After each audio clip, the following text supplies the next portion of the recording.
আচ্ছা, আমি যদি আপনাকে বলি যে এই দুরূদটা যদি আপনারা পড়তে পারেন পশ্চিম দিকে ফিরে, তাহলে আল্লাহ পাক রব্বুল আলামিন আপনার ৭০-৮০ বছরের জীবনের সব গুনাহ মাফ করে দিবে।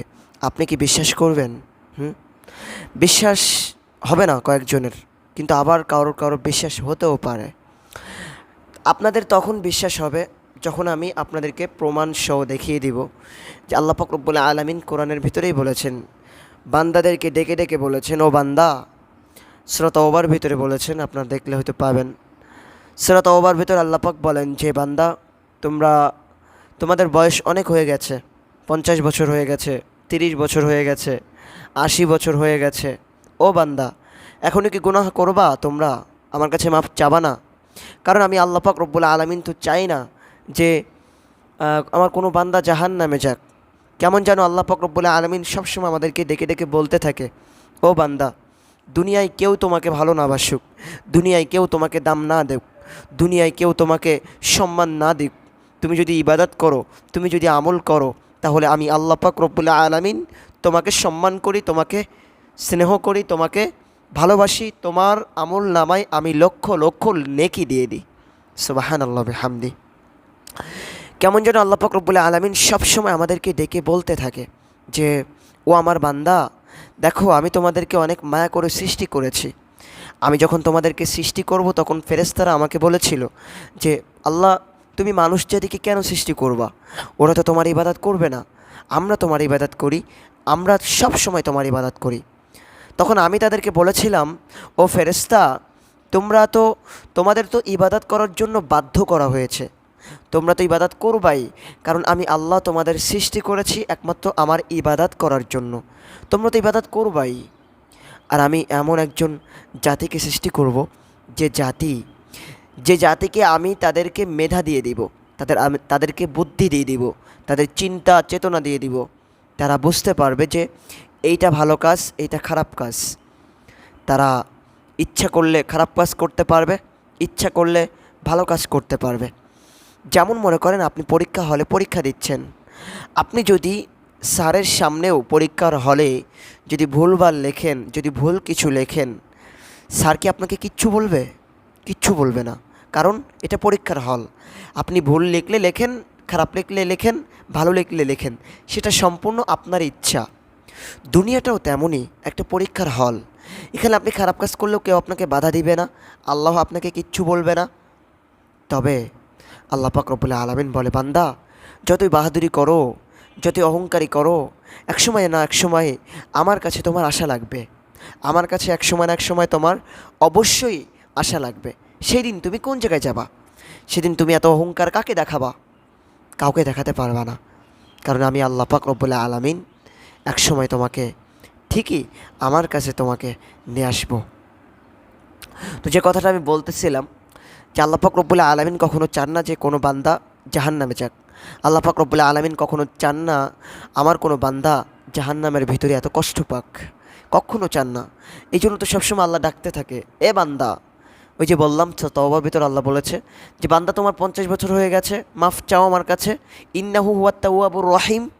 আমি আল্লাহ রব্বুল আলামিন, তুমি যত গুনাহ করো না কেন, যত গুনাহ করো না কেন, তোমার গুনাহের থেকে আমার রহমত অনেক বড়, অনেক বড়। আমার কাছে মাফ চাও, আমি আল্লাহ তোমার জীবনের সব গুনাহ মাফ করে দিব।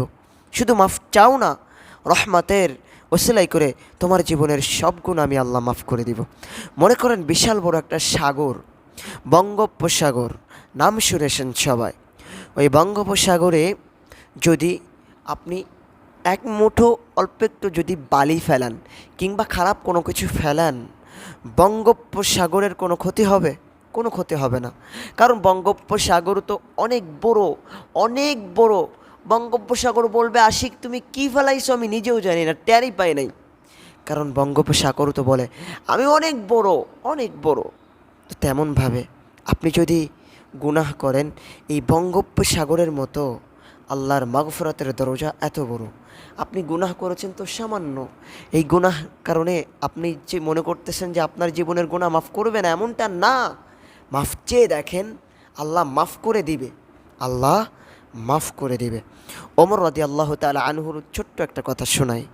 ওমর রাদিয়াল্লাহু তাআলা আনহু বলতেছে যে, আল্লাহ পাক রব্বুল আলামিন সমস্ত বান্দাদেরকে জাহান্নামে দিয়ে দিবে, আর আমাকে আল্লাহ পাক রব্বুল আলামিন জান্নাতে দিবে। এটা আমি আশা রাখি, বিশ্বাস রাখি।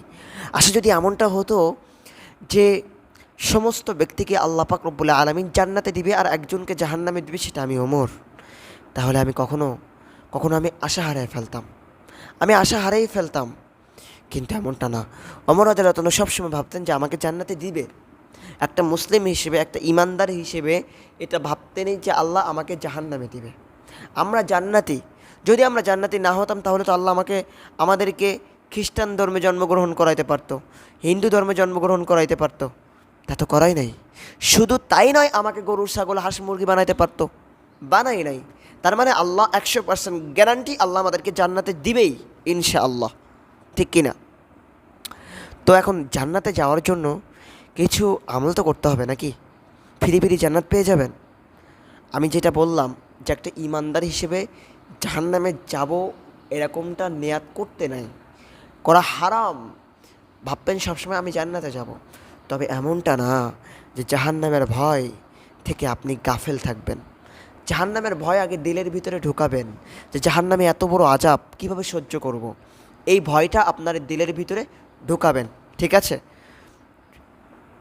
ঢুকিয়ে আল্লাহর কাছে তওবা করবেন, আল্লাহ ওই জাহান্নামের কঠিন আগুন সহ্য করতে পারবো না, অনেক গুনাহ করেছি, মাফ করে দাও, ব্যাস আল্লাহ মাফ করে দিবে, ঠিক আছে? এত টেনশন পেরেশানি হওয়ার কোনো কারণ নাই। মুসা আলাইহিস সালাতু ওয়াস সালামের আল্লাহ পাক রব্বুল আলামিন বলতেছে, মুসা ওই ব্যক্তিকে তুমি বলে দাও যে ওই ব্যক্তিটা বারবার তওবা করে, বারবার গুনাহ করে, বারবার তওবা করে, আমি আল্লাহ মাফ করি, আবার সে গুনাহ করে। এই লাস্ট ওয়ার্নিং বলে দিলাম, ওকে তুমি বলে দাও যে ওই বান্দা যেন আর গুনাহ না করে। এই লাস্টবার ওকে ক্ষমা করব, আর ক্ষমা করব না। যদি এবার গুনাহ করে আমি তাকে জাহান্নামে দিব, আমি তাকে আর কখনো ক্ষমা করব না। মুসা আলাইহিস সালাতু ওয়াস সালাম তাকে জানিয়ে দিল যে ভাই, তুমি যে এত গুনাহ করো, বারবার তওবা করো আল্লাহর কাছে, আবার আল্লাহর কাছে বারবার তওবা করো, আবার ক্ষমা চাও, আবার আবার একই গুনাহ করো, এইবার কিন্তু আল্লাহ তোমাকে লাস্ট ওয়ার্নিং দিয়েছে, এবার যদি তুমি গুনাহ করো আল্লাহ মাফ করবে না। তো ওই ভাই নিজের ভিতরে বলতেছে যে আসলেই তো আমি বারবার তওবা করি, আবার বারবার আল্লাহর কাছে ক্ষমা চাই, এটা তো আল্লাহ আসলেই তো মাফ করবে না। এখন ওই যুবকটা এইবার প্রস্তুতি নিয়ে খাস তওবা করলো যে আল্লাহ এবার তুমি মাফ করে দাও, আর জীবনে কখনো গুনাহ করব না।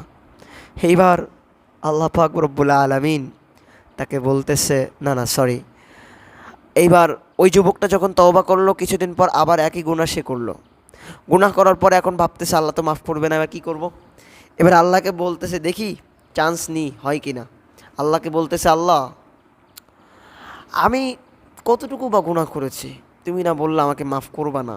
তা আল্লাহ, যদি তোমার রহমতের চেয়ে আমি বেশি গুনাহ করে থাকি তাহলে তুমি আমাকে মাফ করার দরকার নেই। যদি তোমার মাগফিরাতের চেয়ে আমি বেশি গুনাহ করে থাকি, আমাকে তোমার মাফ করার কোনো প্রয়োজন নাই। যদি এমনটা হয় তুমি আমাকে মাফ করবা না, সমস্ত উম্মাহ, এই সমস্ত বান্দার গুনাহগুলো তুমি আমাকে দাও, গুনাহ নিয়ে আমি জাহান্নামে যাব আর সবাই জান্নাতে যাক। আল্লাহ যখন সে আল্লাহর কাছে এমনভাবে তওবা করলো, আল্লাহ তার প্রতি খুশি হয়ে গেল, খুশি হয়ে তার জীবনের সব গুনাহ মাফ করে দিল। এইবার মুসা আলাইহিস সালাতু ওয়াস সালামকে আবার ডেকে বলে, মুসা তুমি ওই বান্দাকে বলে দাও, ওই বান্দার জীবনের সব গুনাহ আমি আল্লাহ মাফ করে দিয়েছি। কেন দিয়েছি? কারণ ওই বান্দার প্রতি আমি খুশি হয়ে গেছি। ওই বান্দা এমনভাবে আমার কাছে তওবা করেছে, এমনভাবে আমার কাছে খাস তওবা করেছে, আমি আল্লাহ ক্ষমা না করে থাকতে পারলাম না। আমি আল্লাহ তার প্রতি খুশি হয়ে গেছি। শুধু তাই নয়, আমি আল্লাহ সে যত গুনাহ করুক না কেন, বারবার তওবা করব, আমি আল্লাহ বারবার তাকে ক্ষমা করতে থাকবো, বারবার তাকে ক্ষমা করতে থাকবো। তো পেরেশানি হওয়ার কোনো কারণ নাই, এই আমলটা করুন, আল্লাহ ক্ষমা করে দেবে। এই দুরূদ শরীফটা দেখেন, দুরূদের অনেক ফায়দা। আপনি শুধু দুরূদ শরীফ বেশি বেশি পড়বেন, জান্নাতে যাওয়ার জন্য এই দুরূদই আপনার জন্য যথেষ্ট হয়ে যাবে। তো এই দুরূদটা হচ্ছে, আল্লাহুম্মা সাল্লি আলা মুহাম্মাদিন নাবিয়্যিল উম্মি ওয়া আলা আলিহি ওয়া আসহাবিহি, এইটুক। আল্লাহুম্মা সাল্লি আলা মুহাম্মাদিন নাবিয়্যিল উম্মি ওয়া আলা আলিহি ওয়া আসহাবিহি, এইটুকু। এই দুরূদটা পশ্চিম দিকে তাকিয়ে বেশি বেশি করে পড়বেন। আল্লাহ পাক রব্বুল আলামিন আপনার তামাম জীবনের সমস্ত গুনাহ আল্লাহ মাফ করে দিবে। পারবেন তো ইনশাআল্লাহ? এই আমলটা অবশ্যই করবেন। আল্লাহ পাক রব্বুল আলামিন আমাদের সবাইকে বেশি বেশি করে আমল করার তৌফিক দান করুক। সবাই বলেন আমিন। তো আজকের ভিডিওটা এই পর্যন্ত। সবাই ভালো থাকবেন, সুস্থ থাকবেন। এখন আমি আপনাদের মাঝ থেকে বিদায় নিচ্ছি। আসসালামু আলাইকুম ওয়া রাহমাতুল্লাহি ওয়া বারাকাতুহু।